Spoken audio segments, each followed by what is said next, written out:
Hello everyone, how you doing? It's Joe and Darren over at Urban Hillsides Real Estate with another thrilling edition of Real Estate Reality. It's Thursday, 2:10, so sorry about that, guys. Had some technical difficulties. But here we are. We're going to talk about interest rates, what's going on there. That's our weekly report. We're going to talk about two topics, actually. We're going to talk about how to remove your online images from real estate sites. And then also, Darren found another article from The Atlantic talking about how maybe hedge funds and private equity might not be the culprit we all think they are with the housing crisis. And I know, Darren, you don't necessarily agree with that. So we're going to find out what's going on there. And then we'll also do seller wins and buyer wins, the latest from the last 7 days of solds that we think are notable, as well actives. So hold on to your seats, guys. It's another, again, exciting edition. Let me go ahead here and do our disclaimer. There it is. Darren Hubert and Joe Cloninger are real estate agents at Avenue 8 under the Urban Hillsides brand. All opinions expressed by Urban Hillsides or guests on the video are solely their opinions and do not reflect the opinions of Avenue 8. You should not treat any opinion expressed by Urban Hillsides as a specific inducement to make a particular investment or follow a particular strategy, but only as an expression of Urban Hillsides opinions. This video is for informational purposes only. Okay. So how you doing, man? How do you feel about the week so far? It's picking up. Right? Things are definitely getting active and they're rolling. And you Yeah. know the numbers, just the numbers alone show that as far as new listings. Maybe not so much as solds, but definitely in the new listings category. Well, right. We will be talking about that. So, yeah, interesting stuff this week. Okay, well, let's go ahead and go into Mortgage News Daily. I'm going to share my screen. And let's see here. Bear with. Okay, Mortgage News Daily. Mortgage rates. Let's see here. Today's mortgage rates. Hold on. There it is. Okay, so we'll look at the chart, but for now we've got today's mortgage rates. 30-year fixed 6.18 is the latest. 15-year 5.24.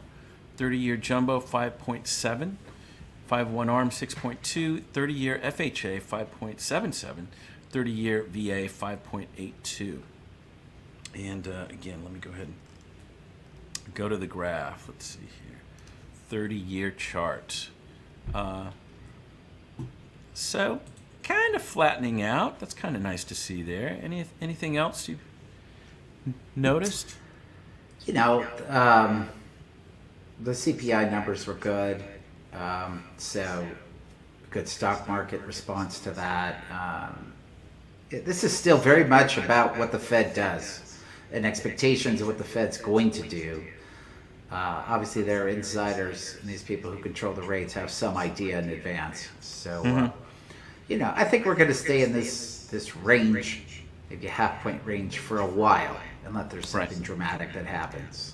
Right. So, at this point, I think it's become the norm to be in this range. And, you know, if you're interested in buying, now is as good as it's probably going to be for a while. Got it. Okay. Well, there's the quick look. And now let's go ahead and move on to, let's see here. We're going to go off to, well, I didn't put a subject title here, but let's go ahead and get into images and how to remove them from real estate sites. So, Darren, do you want to kick this off? I know this started with a client requesting this. Sure. Yeah, and an agent response that we hadn't heard before. This is becoming much more normal. My guess is that it's been fairly normal at the higher price points for a long time. And by higher price points, I guess I mean multi-million. people just obviously very much aware of their privacy issues and concerns, wanting to eliminate photos and videos and floor plans of their home online. Yeah. So for us, we're going to start writing our offers with that as a request in advance. Right. The offer's accepted, they've agreed to do it.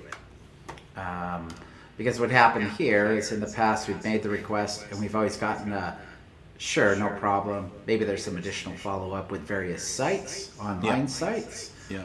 But the realtor was willing to do it. In this case, the realtor came back to us who wasn't from the MLS that we belong to. It was an outside MLS.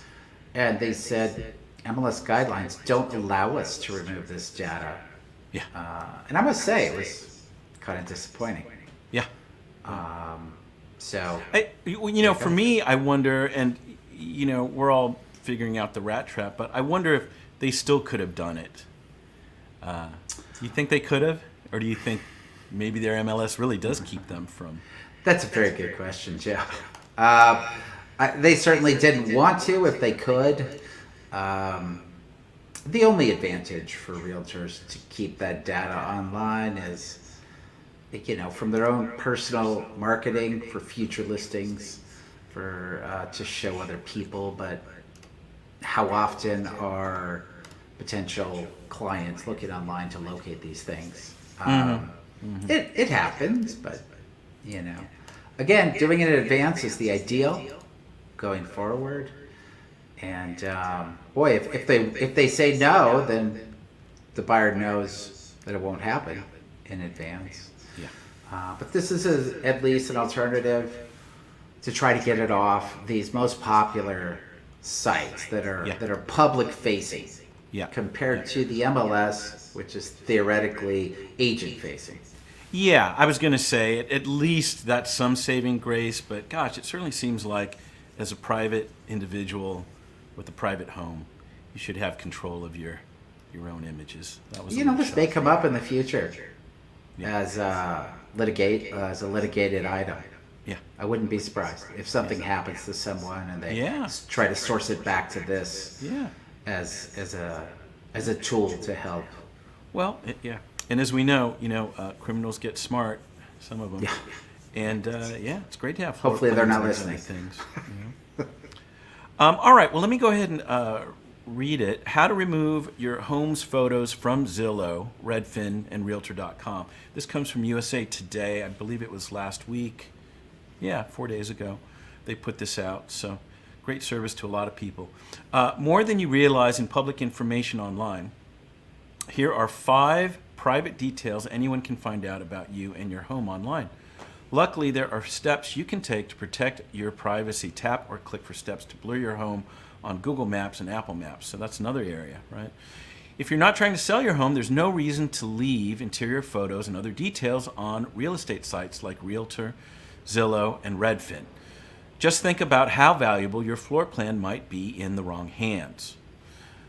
So, public information. When you're selling your home, you want potential buyers to have all the information they need, including condition, photos, floor plans, furnishings, and appliances. But if you just bought a home, you might not want all that information posted for anyone to see. Do you want just another to see in every entry point for each room? This information puts you at risk from criminals who can put together strategies based on your floor plans. You might assume your real estate agent or seller would remove your home's info from real estate sites after you've made a deal, but that's not always the case. Wonder who are your neighbors? You can walk over and say hi, but you can also find your neighbor's name online. Oh, that's another thing there. A listing network. When your home is for sale, the broker uploads your home's information, photos, floor plans, and lots more, to a multiple listing service. This service listing is where houses and pictures are posted. This group then distributes the details to online real estate sites like Zillow, Realtor.com, Redfin, and others. Brokers and agents who subscribe to that listing service for a membership fee can access all the information. Real estate agents can also use the information to post their listings on social media and other online outlets. Removing yourself from a multiple listing service. Only licensed agents and brokers can access a listing service and make changes such as removal. Whether you're a buyer or seller, ask your listing agent to close out the listing on the listing service. This may not necessarily get everything removed right away, but it's a start. Just because your home's information is removed from the listing service doesn't mean it's not posted elsewhere. You may still find it on publicly accessible real estate sites. Once again, you can ask your listing agent to remove your photos and other home information from websites they have access to. If your agent is dragging their feet, you can take matters into your own hands and remove the information from each site. You will need to create accounts. You may have to claim ownership of the home before making any changes. This opens up tools to track the value of your home and gives helpful information on pricing, including the value of nearby homes, purchase history, and personalized recommendations. Claiming your home is also the first step in removing information and photos. Here's how to do it on a few popular sites. Zillow. Log into your profile at Zillow.com and search for your address to find your home's property page. Then, under More and so on, drop-down tab, verify your ownership. Verify your ownership by answering a few questions. Once you've claimed ownership, you can start removing photos from Zillow. So log into your profile again, click on to profile icon, then select your home.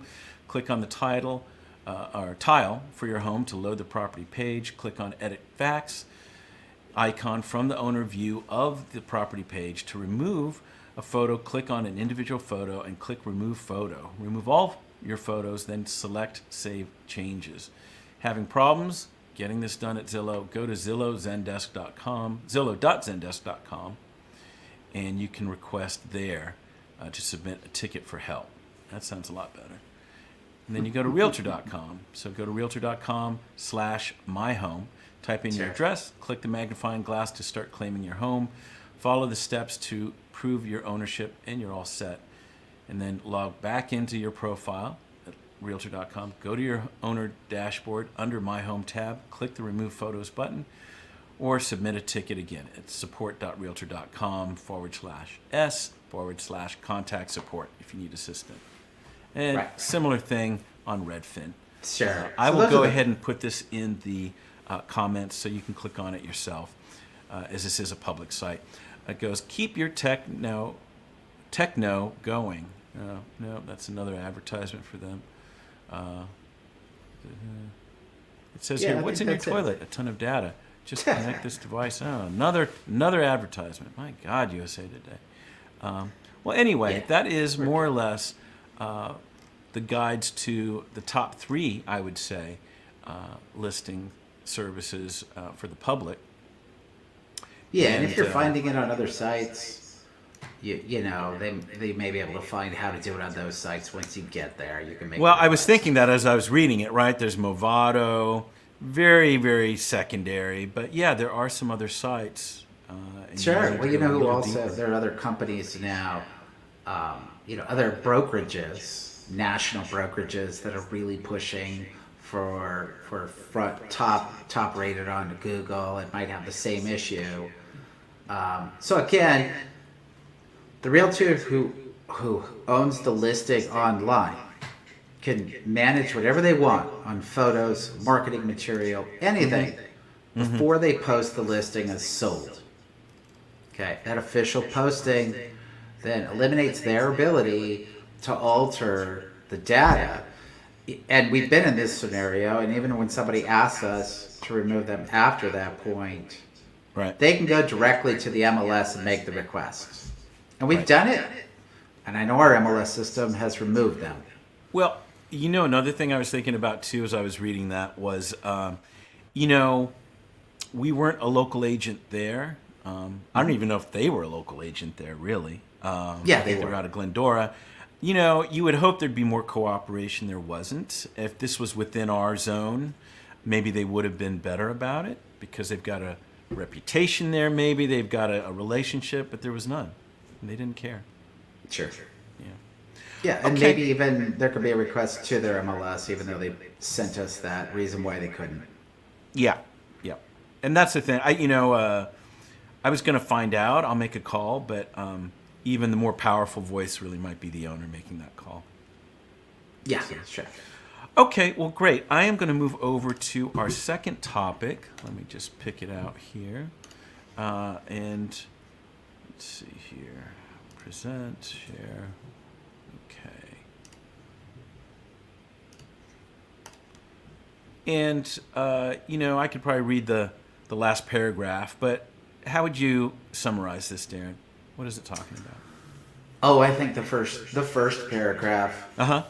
was what really drew me into this Oh, article. okay. Well, let me go because ahead and do that. it's So, so relevant. yeah, so this is from The Atlantic, very famous magazine and now online site. Title is Meet the Latest Housing Crisis Scapegoat. Blaming the housing crisis on hedge funds and private equity may be easy, but it's dead wrong. So that's what Jerusalem Demsis says. Let's see here. In reporting on the housing crisis, I often hear some version of a simple story purporting to explain why so many Americans struggle to afford a place to live. The story goes like this. Housing costs are unaffordable because, insert bad company here, is greedy and jacking up prices. The villain can be Airbnb or developers. It can be deep-pocketed foreigners or iBuyers. The story is compelling because it does not directly implicate regular people, sympathetic institutions, or elected officials. So Right. what do you have to say about that as we kick this off? You could end there and we could talk for an hour. Right, as soon as I Probably- saw elected officials, I was like, oh, okay, I know where Darren's going on. Well, no. I'm not even going there, man. Right. I'm going to insert bad company name here. Okay. Because it's always about blaming someone else. Uh-huh. Now, I'm not saying other people's actions do not create difficult pathways for people, and I think they do. And I think there's a collective, ultimately for those with the most wealth who have seen real estate as the best avenue of investment. Right. And they're controlling more than anything, and this is what I never hear people talking about, the tax code related to real estate. You're right. I talk about this frequently. You buy a piece of real estate, particularly as an investment Right. property, Right. and the first benefit you get is depreciation. And then you get people like George Bush comes in and says, well, you can now sell a house every 2 years and get $500,000 tax-free from the federal government Right. on an owner-occupant, but people move a lot more now because of that. You can have accelerated depreciation coming out of someone who wants aggressive tax code in the real estate environment. All these things have moved more investors into this arena. And although institutional investors aren't the single source, it's a collective of super wealthy investors and those just seeking tax benefits as it relates to housing specifically investment housing. Mm-hmm. And it's affecting then owner-occupant housing, which is where this all goes to, right? Right. People can't afford to buy a house anymore because the high percentage of houses that are owned by investors. Right. Or investors come in and consume the equity that maybe existed. We don't get as many of them today, but we used to get people that were eager to get into the housing market and would say, well, I'll buy a fixer. I'm comfortable with a fixer. Right. And in all sincerity, often that meant maybe some new flooring, some paint. Right. You needed some yard work. And those almost don't exist because they are purchased by investors and institutions. Right. So it does have an impact. And I think it's hard to come in and put the kibosh to an existing system. But I do think government can have an impact by changing future behavior. Right? I always hate, and this is my complaint that I've had about government, is they come in and they decide, well, we're going to punish you for doing what's right for decades and what we accepted for decades. Right. That's inappropriate. But you could say that's no longer going to be a benefit to future people, and that will change future behavior and habits. And more often, open up at least the single family environment or make it less financially lucrative to own single family homes. Yeah. You do need investors to own multi-unit homes. Right. And you want them to be excited and make money to do it and provide good housing. Right. The biggest issue there is that building codes have restricted housing, and now they're panicking to help more housing come in. Right. So, the scapegoat thing always bothers me, and there are answers. Right. But in this case, the institutional investors are not a single scapegoat. Neither are the general investors. Yeah. Neither It's always are a mix people- of things, right? Yeah. Always a combination. Yeah. I mean, you're reminding me of a friend of mine. He's a journalist, and he's very much about the cannabis movement and what's going on there. And, I read an LA Times story. I read some other story. I sent him off to him. But basically, government is killing that industry because they don't understand the industry. They've taxed them too much. They can't write things off. And of course, there's also a bit of a gold rush mentality, right, from a lot of people that don't really understand the industry either. But it's all a combination of that industry is going down. There's going to be some pretty serious, business closings and people out of work because of this. It's certainly been happening for a while in Yeah. that industry. Yeah, I think I am late to the party, which I often am. I've been watching Yellowstone. I am on the 5th season. I must say Okay. I'm enjoying it a lot. Yeah. But the big character on Yellowstone, John Dutton, his simple policy to keep Montana the way it is, to keep out all of these Californians and New Yorkers, as he Right. says, is to double the tax for out-of-state people. Wow. I'm not saying that's the answer, Right. but that logic, maybe to new purchases, would disincentivize and change that behavioral pattern. Yeah. If you do it to people who already purchased, I have a problem with that for sure. Yeah. But yes, there's help needed. Putting all the burden on investors, increasing fees, not making tenants pay rent. Some of these things are just mean. Yeah. They're mean to people who are trying to make a real living. Yeah. And, Well- they've also made them villains. Right. Yeah. Yeah. Yeah. Well, I don't know if the tipping point is there yet or we'll ever get to it. Is the free market just going to handle this the way they want to handle it? But yeah, right. We're all becoming a nation of renters. It's too bad. Right. You read even this article, and I'm so tired of hearing these articles cite a number that was established as a norm 50 years ago. They always say, and this is crazy, people are paying over 30%.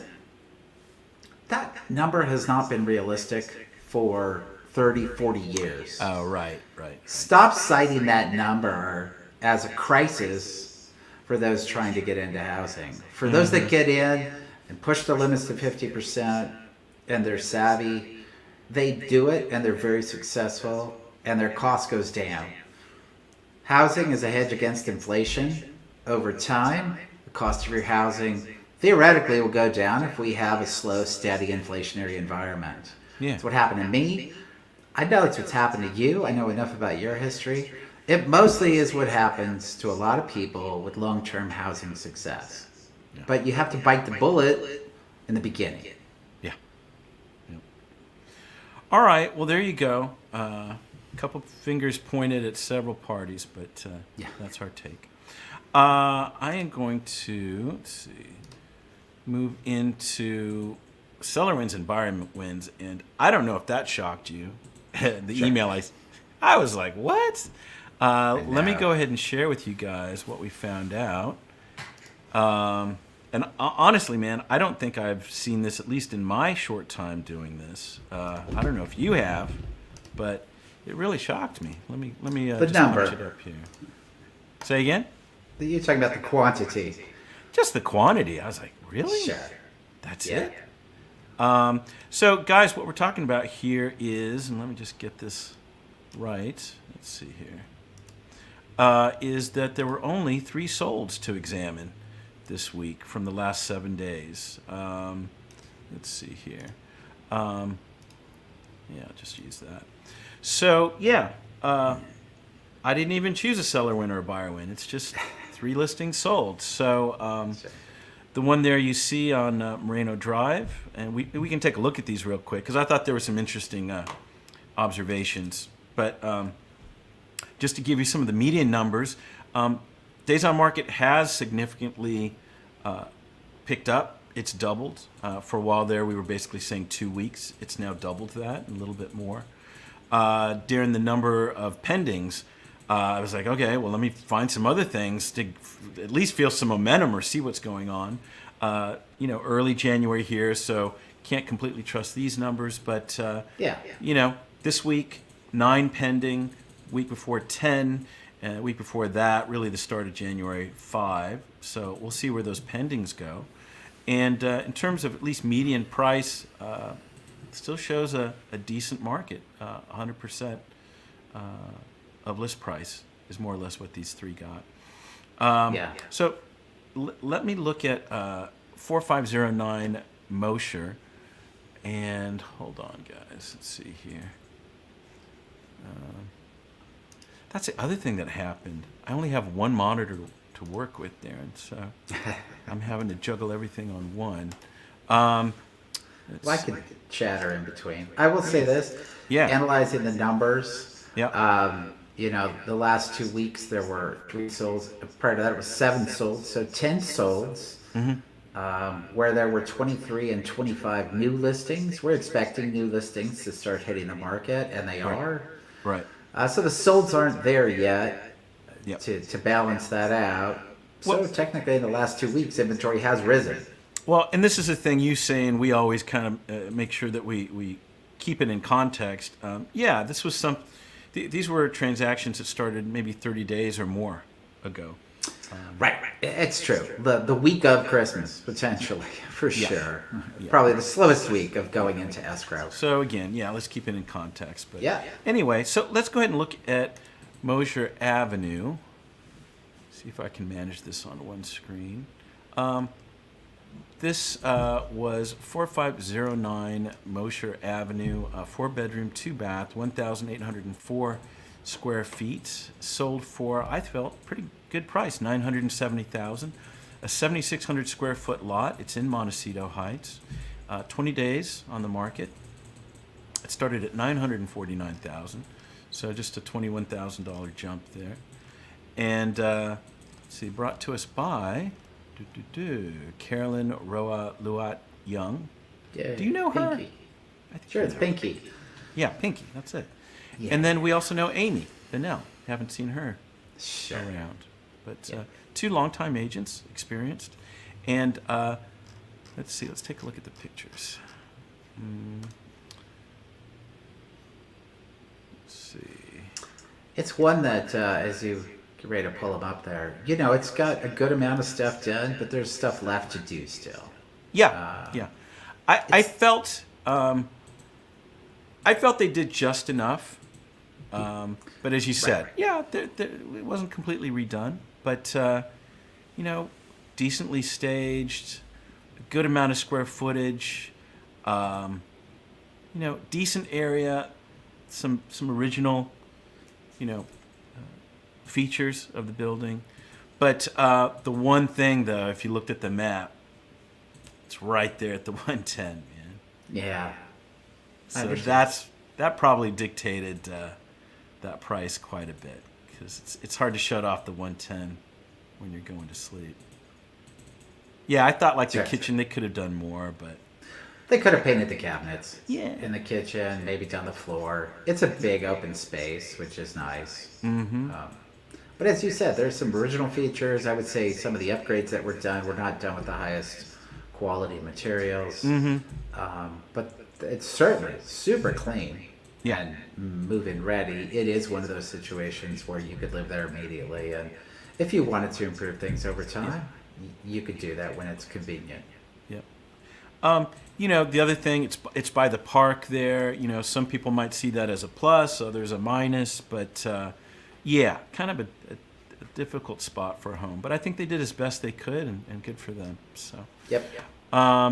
Okay, let me jump out of this. Let's see. Okay, the next one is. Okay, we're going to go to 1411 North Avenue 57. That started at $1,499,900 and went over $100 for $1,500,000 sold price. 41 days on the market. Let's see what they were looking at. Hold on. Oh, there we are. Okay.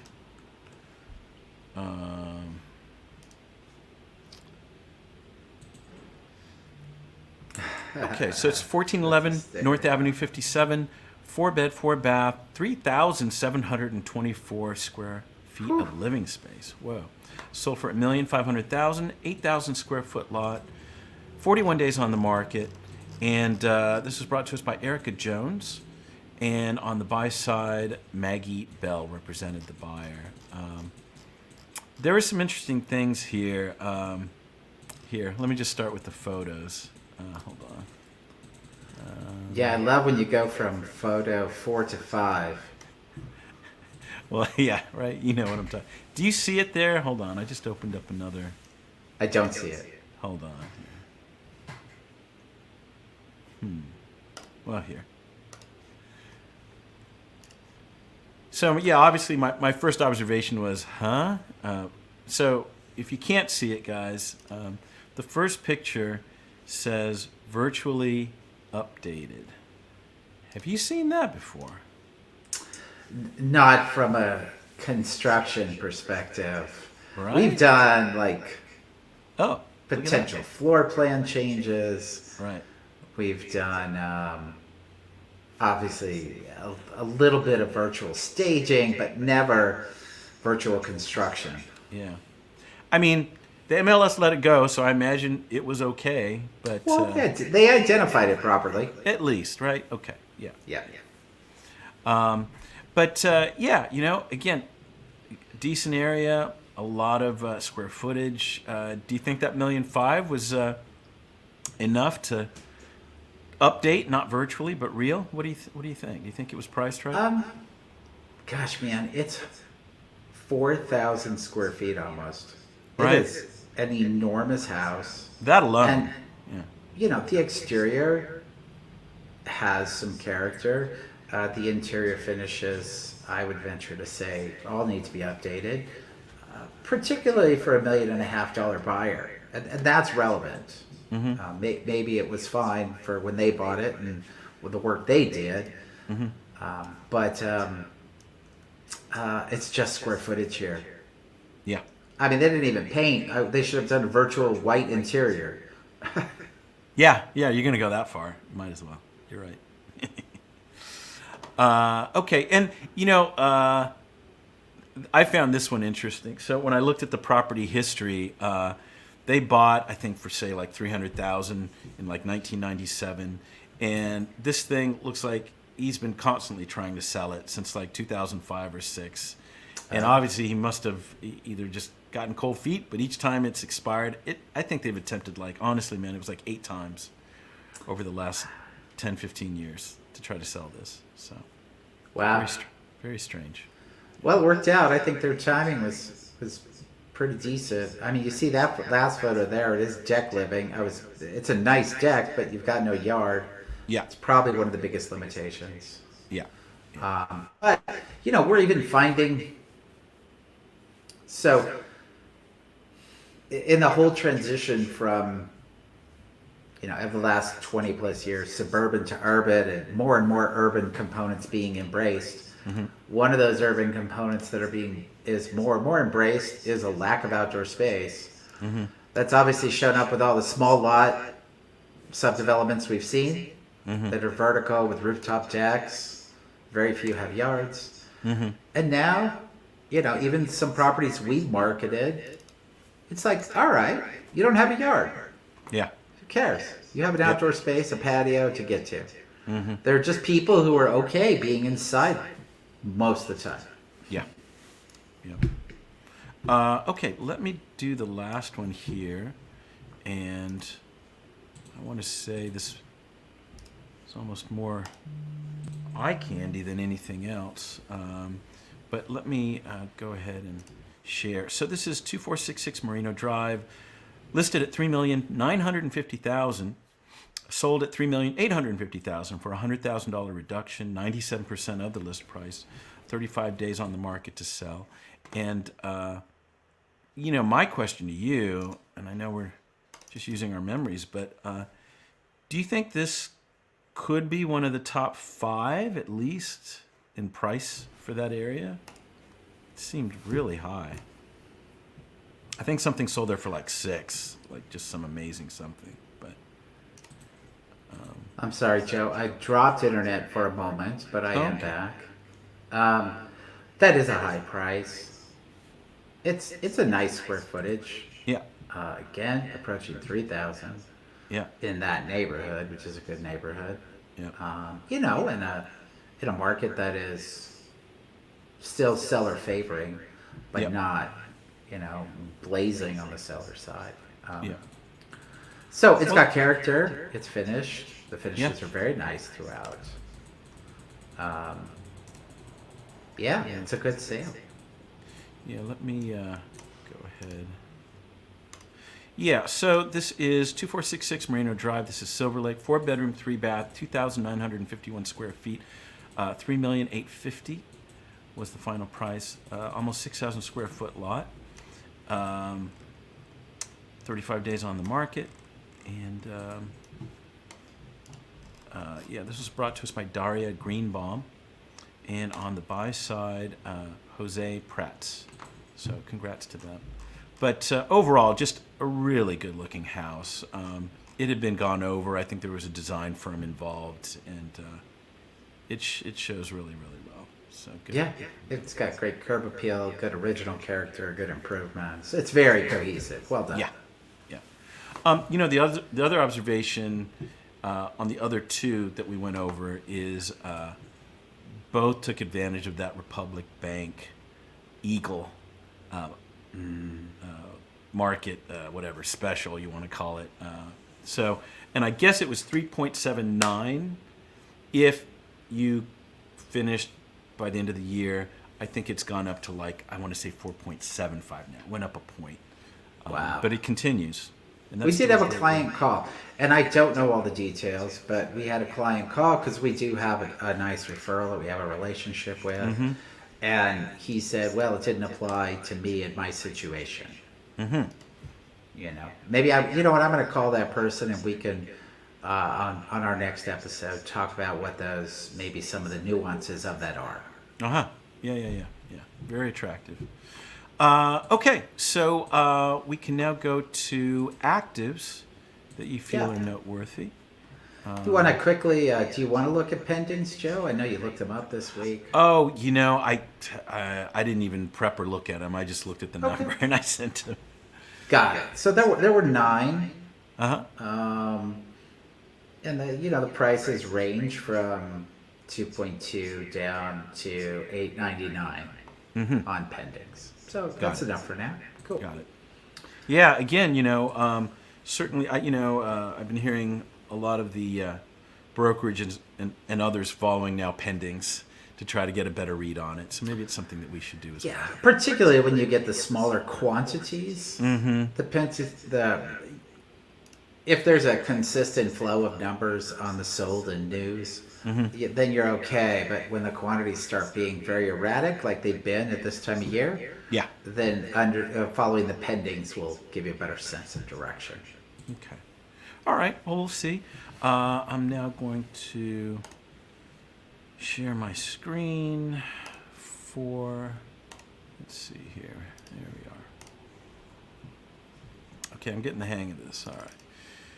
Anything you saw out in the actives world? Sure. It was 20. Was it 25? I think. Yes. No. Yeah. 25. Last week 23. Yeah. Yeah. So let's try 964 Adelante. 964 Adelante. Okay. Okay. I'll share this. Okay.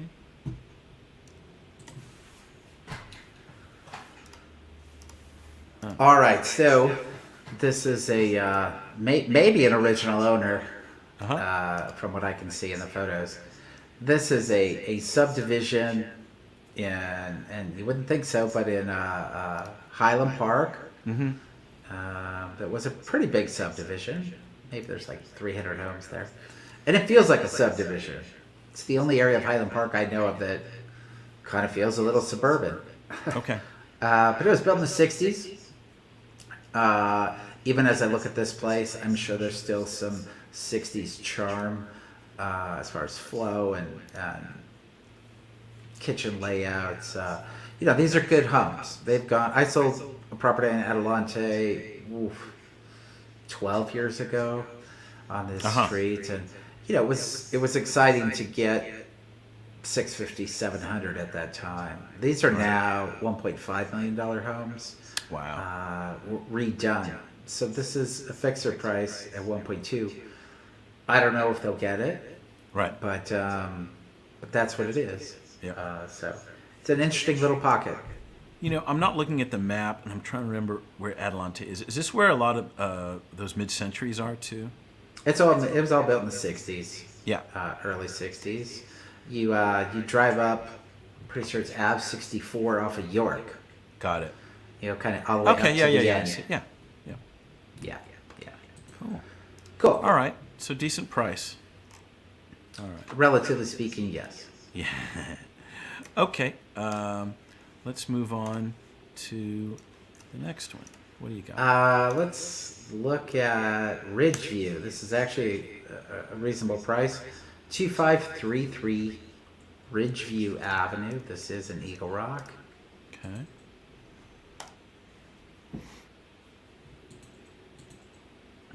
Okay. Oh, sorry. Bear with me. Here.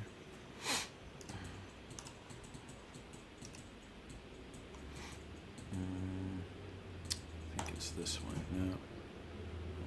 Hold on. Oh, there it is. Okay. All right. Let me just do the stats real quick. This is 2533 Ridgeview Avenue, Eagle Rock, 2-bedroom, 1-bath, 1,234 square feet. Nice price, $899,000. It's on an almost 6,000 square foot lot. It's been on the market for 6 days. And let's see, this is brought to us by Sonia Koch. Oh, I like Sonia. Yeah.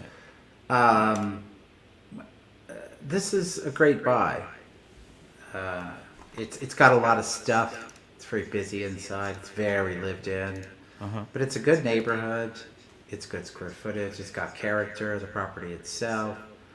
I think there's a lot of upside here, depending on where it lands, what it ultimately sells for as a finished property. If it was cleaned up and had some upgrades, it could easily be in the 1.2 range. Yeah. There's a lot of upside here. Yeah.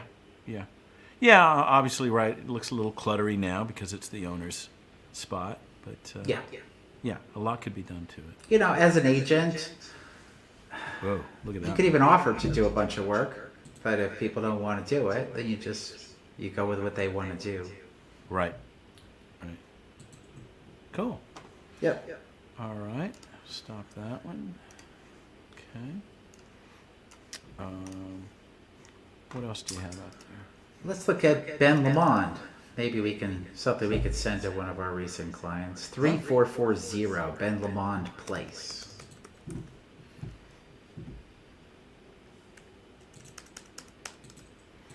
Ben Lamond Place. There it is.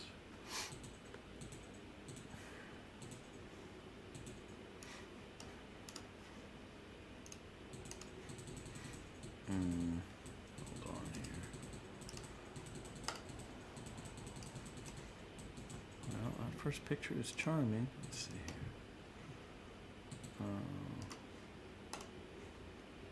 here. Okay. So the stats. The stats are 3440 Ben Lamond Place. This is in Los Feliz. 3-bedroom, 4-bath, 2,147 square feet of living space. Priced at $2,425,000. Let's see, 6,200 square foot lot. It's been on the market for 5 days only, and this is brought to us by Who is this? Stephen Parisi. Former lender, former partner of Mike Hartunian. Oh, of Mike. That's right. Yeah. Wow. Decided to go the real estate route. Let me go ahead and open it up here. Let's see. Or you've got it. Hold on. Are you looking at? No. Hold on. Okay.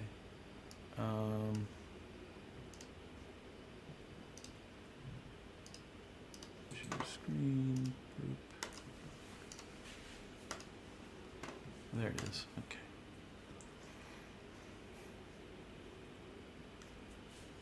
There you go.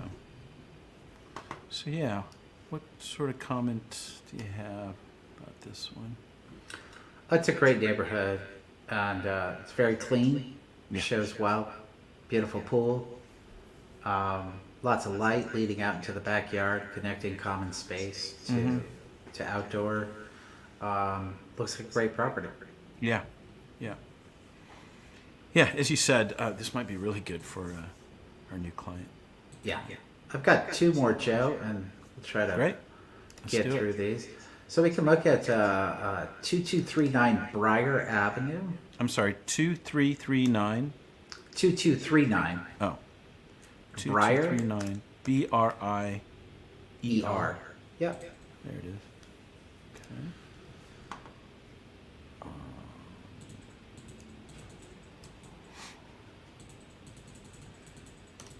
Okay.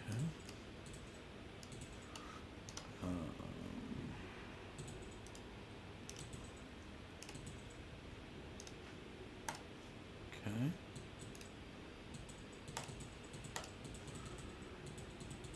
Okay, there it goes. So the facts are 2239 Briar Avenue. This is that Silver Lake? Yeah. 3 Yeah. bedroom, 2 bath, 1,263 square feet. Single family is listed now at $1,255,000. Almost 7,500 square foot lot. Looks like Saturday and Sunday they have open set for 2 to 4 p.m. It's only been on the market for 1 day. And this is brought to us by Hannah Asboy and Tracy Doe. So I did just notice on our list 2239 and a half Briar Avenue. Oh. So there are two properties on this lot. They're calling them single family, Oh, wow. but they're in my opinion they're not, but just beware if you choose Yeah. to go to that. Yeah. All right. So what other good one I thought was 2344 Vista Gordo Drive. Okay. Beautiful pocket of Elysian Heights, right up against the park. Say that again. 2, 3. 44 Uh-huh. Vista Gordo. It's 2 words. Right. Okay. Drive. There it is.